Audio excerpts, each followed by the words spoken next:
G'day and welcome to your weekend. I'm Paul Murray and welcome to 180 this Friday night. Thank you so much for watching us. Joining us on the panel this evening, Melissa Hoyer, John Winter, and at a respectable distance but very fond in our hearts is Joe Hildebrand, who's putting the paper together for tomorrow morning. Hello, one and all. Hello. Evening. Now, there is plenty to get to about our week, but I'm very keen to know what you think of anything we're talking about or maybe stuff we're missing. Always text us 0409 180 140. Now, as you know, we are pretty committed to our politics here at Sky News, so let's spend a little bit of time talking about the Labor Party conference, but particularly the Prime Minister's comments in the past couple of days that Generation Y are pretty picky when it comes to jobs. He decided to even make a point of just how, well, unpicky he was today. There's a few realities out there. There's a global recession underway, collapsing economies around the world.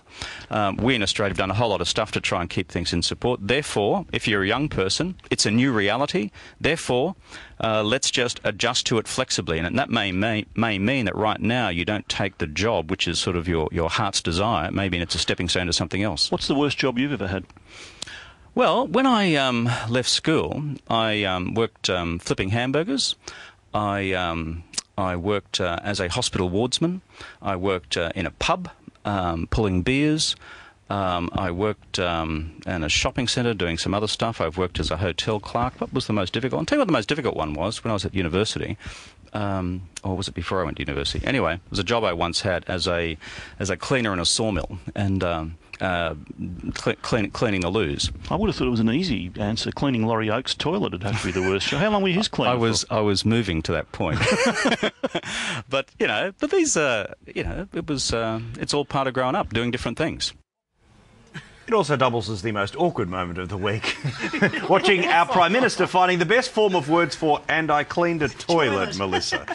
Well, I cleaned a few toilets at McDonald's in my day when I was 15, but I mean, he really is trying to appeal to the masses by doing it. So I think with the whole Gen Y thing, I mean, there are so many kids out there who have studied for years and years at uni and think they can just roll into a really fantastically high-paid job straight away. But they do have to do the hard yards. I mean, most of us did, but I think there is an arrogance about a lot of young kids. So I think that he really hit it on the head, but he took a long way to do it. But John, when you've hired people of this age group or you've worked with them, do you find them to be a little sort of, hey, where's my turn? Where's my turn? I've actually been doing staff reviews on a bunch of Gen Yers this week, so it's quite timely. Look, I think the real issue is that the PM has shown that he had a complete lack of job stability when he was young. The number of jobs that he was able to cite off the cuff was quite frightening. Yeah.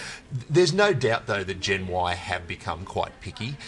They've certainly had every opportunity to be picky as well. You know, the market has been so buoyant. There's been so many opportunities for them to find different jobs, stimulating and interesting jobs, that frankly most people of a generation before or generations before that did not have the luxury of. But is there also that thing, I mean, you made reference to the idea that you're a little bit arrogant when they come out of university or colleges. Isn't the whole thing that we tell people the reason they have to study harder than HSC is to get a great job, the reason they have to work hard at uni is to get a great job? If at the end of, say, 15, 16 or maybe even 17 years of continuous study, that you don't have a sense of entitlement, you just say, well, hang on, I've done a version of hard yards, I just used my brain for all of that time.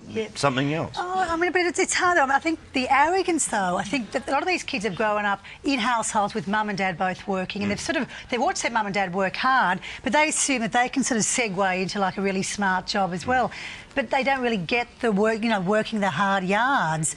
I mean, you can be 15, 20 years until you actually reach the maybe near the top of your profession, but they want to do it straight away. So I think they have to be pulled back down. Joe, I know that you have the physicality of a 45-year-old, but occasionally the tastes of a 16-year-old, so I would imagine you are the perfect person to ask about this. Is Generation Y a little too expectant in what's coming their way job-wise? Oh, look, I think everyone should lay off Generation Y. For God's sake, it's like finally we've just gotten to the one letter of the alphabet that we can't understand, and everyone's decided to, kick them in the shins. I mean, we all know they can't fight back. They've got, the little fringes, they've got skinny legs and those stovepipe jeans. I mean, they're no threat to anyone. So everyone's just laying into them. I think it's enough. I also think it's very ironic that Kevin Rudd, a politician, spent some of their formative years cleaning toilets. Obviously, I'm probably not going to be the first person to draw this comparison, but, you spend the first part of your life, getting rid of all the... and then the rest of it producing it. So I think I think there's a deep only. No, I can't say. Kevin will have me killed, and he's got a bit of a temper, so I'm sorry, Kevin. He's a ridiculously powerful man who only ever seems to become more popular. But the thing, Joe, of course, I mean, you're there at the newspaper, obviously, from time to time. Yes. Papers love putting out, commemorative editions of things. I mean, just the fact that the Prime Minister has just listed off so many wonderful jobs. Is there going to be a lift out where he's going to be able to give, blow-by-blow description, a flow chart? Will we be able to get a commemorative poster in the paper tomorrow? That's right. Well, I think we're actually going to have a pull-out section which lists all 50,000 jobs that Kevin Rudd promised, and then the next day we'll gradually erase all the jobs that Mark Arbib says don't exist. Exactly. So, well, you bring us to this this point, so let's have a little bit of a look here. Of course, one of the big things that the Prime Minister has been trying to talk up at the Labor Party conference is we've come up with this wonderful idea of about 50,000 brand new jobs. But of course, as has basically unfurled right before your eyes here on Sky News, it's not really even 10,000 jobs. Here's Mark Arbib. Straight off the bat, 10,000 jobs with the new Green Jobs Corps, which is for young, unemployed people under the age of 25. This is a work experience program, so they go into their... A job or a work experience program? A work experience program is a job. They'll be actually working during this time. So with one very simple and pretty obvious question, the Employment Minister completely blows the Prime Minister out of the water, hence why he gave him a kick up the arse on the radio today. Well, the elements of this have been developed over some time. I think it's fair to say, I think Mark would admit himself he didn't have the best of days yesterday, but, that's not unique to him and it's not unique to politics. Now, I will say this, that while, the Prime Minister said, Mark Arbib didn't have the best of days, well, hang on, didn't he essentially tell the truth? Is that not having a great day? Shameful. That's it. You didn't stick to the party line. That's having a bad day. You didn't keep selling what is clearly not 50,000 jobs. It's a bizarre situation where they're actually going out with a claim. I mean, this is a claim you'd frankly more expect from the New South Wales government in its half-baked nature. But trying to say they're going to create 50,000 jobs in this environment, everybody knows is a massive credibility stretch right now.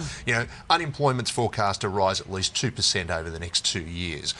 50,000 jobs, OK, they might create them, but how many others are going to be lost alongside? And then to be saying, we're using these work for the dole type programs, these work experience programs to make up the numbers. It's very thin, and I would have thought that in the middle of such a traditional talk fest as the Labor Party conference, they could have come up with something a little bit stronger as an announcement. Yeah, I mean, it does seem that thing where, there's a whole bunch of, pretty smart political reporters sitting around waiting, and it's not that hard to pull this thing apart. Yeah, exactly. But I love the whole internship, basically. I mean, they're making out that these amazing jobs, but it's just, it's not a job, it's work experience. Yeah, exactly. I mean, Mark reminded me a bit of like a Wilson Tuckey. He's like the new age, younger Wilson Tuckey. It's really getting it. The new Iron Bar. Joe, what do you think about the jobs that weren't really jobs?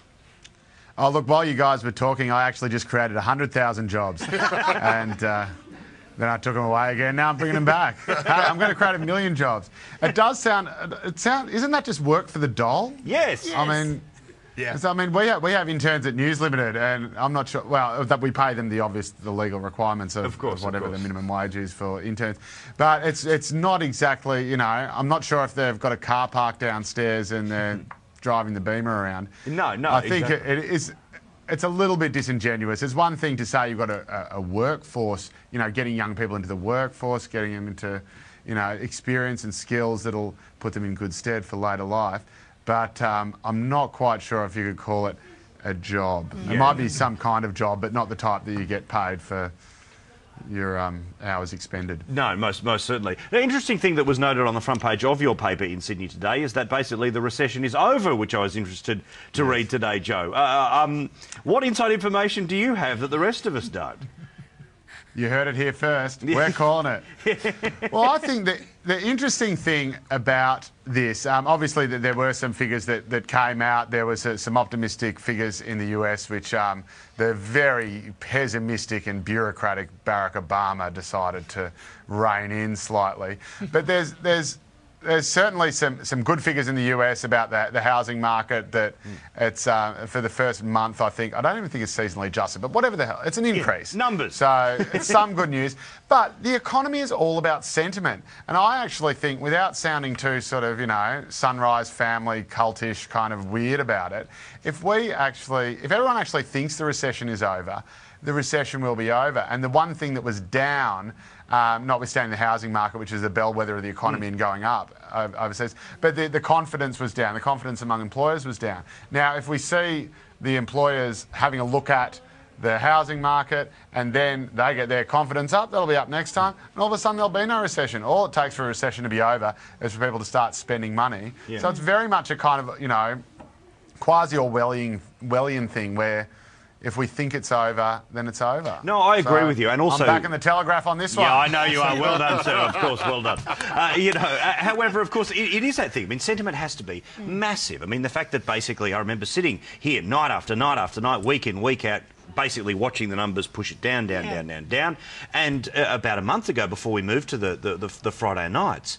started to see those little upticks. And the reality is there isn't an awful lot of attention being paid to those ever so slight upticks. That, look, it's not over. Of course it's not over. And as you said, John, unemployment is going to get that bit worse. But if you have the cushion of a job around you, you have a little bit of cash around you, now might be the time to start throwing it around. The reality is that most Australian families who don't have any real threat to their job are actually far better off now than they were 18 months ago.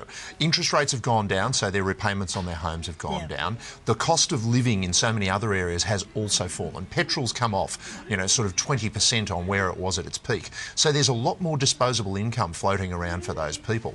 That means they are in a good position to be able to go forward. The people who are clearly suffering the most are the ones whose jobs are under threat or who have already lost their jobs, and they will face a long time to get back into the market because, you know, that 2% unemployment that we're likely to see increase over the next few years is going to take as many years again to decrease. So those people, there's going to be a systemic unemployment problem for quite some time, and that's the real issue. There's still some shocks to come in the marketplace. Certainly there's a big issue about the commercial property market in the US, which really hasn't been fully resolved, and there's still some issues with our property market on the commercial side here in Australia to resolve. Those things are still to be dealt with, and until then, I don't think we can quite be as optimistic as the telly. Yeah, all right, well, they're getting in there anyway. Exactly, it's over. Yeah, now look, just finally, before we just get away from more politics here for just a moment, it was at the very end of David's conversation in Agenda not long ago, and please check it out on Active, where they started talking about the idea that yet again the federal government and now opposition and virtually every other high-profile politician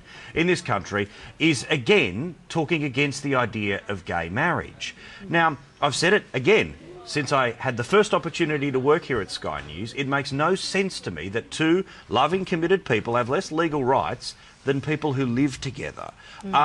I have real problems that we can't just get to a stage where, look, if it's not called marriage, it's called anything but marriage. I understand that there are heavily religious people who see the term as a thing connected to the church. However, the idea that two people can't walk down some aisle somewhere and have a judge or someone else say, you know what, you are now officially together, is bizarre. And I don't understand why politicians will kill this off before there's even a rumour of it happening. I mean, here we are in a country that's young, innovative, fresh, and we can't even actually make a really good stand on this. I mean, it's extraordinary. There was actually a great piece in the Oz today that Carolyn Overington did about, you know, the embarrassment really that she has because Kevin Rudd won't say gay marriage is okay. But exactly, but to the extent where we can't even have, you know, Kevin Rudd really saying he has to sort of be forced into something that he doesn't really want to say for fear of sort of offending what you'd imagine would be